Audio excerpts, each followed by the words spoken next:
અમદાવાદ મહાનગરપાલિકાની હદમાં આવેલા વિવેકાનંદ નગરમાં અંદાજિત 3000 જેટલા પરિવારો વસે છે, જ્યાં છેલ્લા કેટલાક સમયથી પીવાના પાણીની સમસ્યા છે।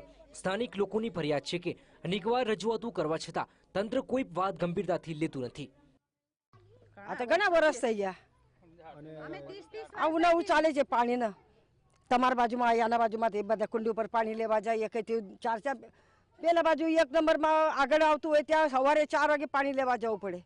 કૂતરા પાછળ દોડે, કઈ રીતે પાણી લાવવાનું? સવારે કેટલો ટાઈમ પાણી આવે તમારે? અડધો કલાક પાણી આવે, અડધો કલાક પાણી આવે તો અડધો પાણી આવે ને અડધો પાણી નહીં આવતું। પાણીના પ્રશ્નની અંદર સાહેબ પાણી રેગ્યુલર આવતું નથી।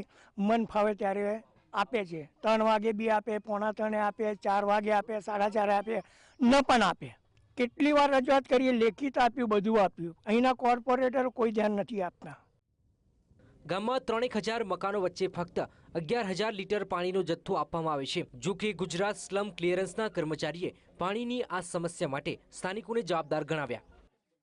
એક ઘર દીઠ એવું નહીં, પણ અમારા અમુક મકાનોના વાલ નક્કી કરેલા છે। વાલ ઉપર 20 મિનિટ 30 મિનિટ જે રીતના મકાનો હોય એ રીતે આપીએ છીએ રોજ।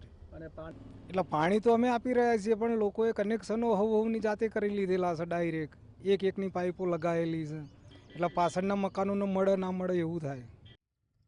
વિવેકાનંદ નગરના રહીશોને પાણીની સમસ્યા તો વર્ષોથી હેરાન પરેશાન કરી રહી છે, તેમજ વર્ષોથી રહેતા આ વિસ્તારના રહીશોને અમદાવાદના વિસ્તરણ કે આધુનિકીકરણનો કોઈ લાભ મળતો નથી। કેમેરામેન હિરેન શાહ સાથે પ્રણવ શાહ, BTV, અમદાવાદ।